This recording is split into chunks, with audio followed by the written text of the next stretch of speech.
Someone asked me the other day if I would go into business with my friend. I have a bunch of amazing, smart, creative, talented friends, but you really need to consider how they show up in group projects. Let's take a party, right? When you're hosting something, does your friend reach out to you before to ask you, hey, is there anything you need? What can I bring? Does your friend actively show up early before the party so they can help you set up?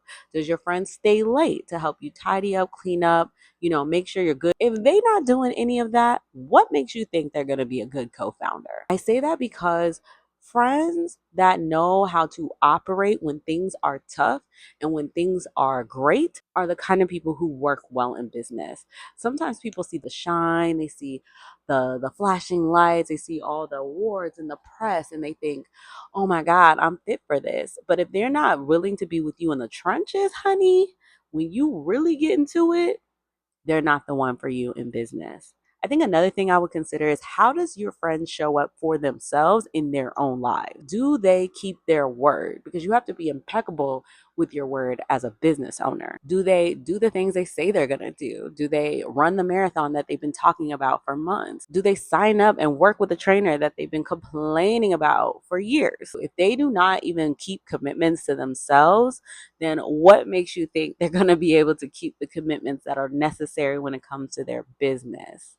Another thing I would consider before going into business with a friend is whether or not your friendship can actually sustain the weight of business. If there is no ability to separate church and state or business and friendship, baby, you just booked a one-way ticket to a friendship breakup. Because what's going to happen in those scenarios is one of two things. One, you're going to have a friend who is not able to see a different side of you. The friend Lily, who is calm, kind, nurturing, chill, is different from business Lily when she got a tight deadline and she got to get something done. Can your friend handle the switch up in energies and understand and not take them personally? And then the second thing that could happen is an imbalance in the distribution of work. So, because your friend may know you in real life, they may be looking for some corners to cut, some grace to give. So, you might get stuck doing a lot of the heavy lifting, doing a lot of the work. Ooh, do I have a story to tell y'all about that? So, to keep it short and funky, not everybody is meant to be your co founder, and not every friend is someone you should go into business with. In fact, what I would do if someone came to me that was like, hey, Leanne, let's work together, but I'm not sure if that would be a great business relationship, is I would consider one, just partnering with them, do a small project, do a small test.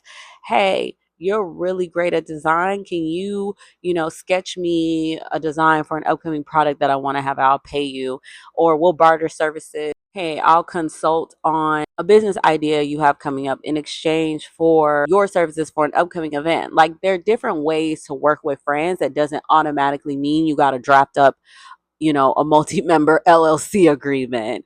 Another approach I would take is considering just referrals. Like, referrals in the service-based business world is as good as cash. So if you really want to be a great friend, but you're like, hey, I don't think we should work together, but you're so good in PR, I will send all of my clients your way for PR, for SEO, for paid ad work, whatever it might be. Look, you make the best suits in the planet.